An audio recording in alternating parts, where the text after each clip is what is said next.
Hello guys, আবার চলে এসেছি তোমাদের সাথে। তো আজকে একদম খাবার নিয়ে বসে গেছি। ব্যাপারটা এসেছি আজকে লাঞ্চ শেয়ার করতে। হ্যাঁ, আজকে লাঞ্চ শেয়ার করতে। তো আজকে উপরে রান্না হয়েছে যেহেতু, তো আজকে আমার গিন্নি রান্না করেছে। গিন্নি কি রান্না করেছে আমি তোমাদেরকে দেখাই। ঝাল ঝাল লাল লাল রুই মাছ। রুই মাছ, আচ্ছা। আর এদিকে পাঁপড় ভাজা, হ্যাঁ, আর এদিকে এদিকে সাদা ধবধবে ভাত। ভাত। আর সাথে আমার বর নিয়েছে এই যে কাঁচা লঙ্কা আর আর লেবু। লেবু।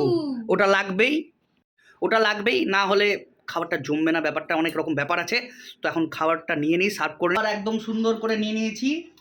মাছ আছে, আলু আছে, লেবু আছে, লঙ্কা আছে, আর এদিকে আছে লবণ, আর এদিকে পাঁপড় ভাজা।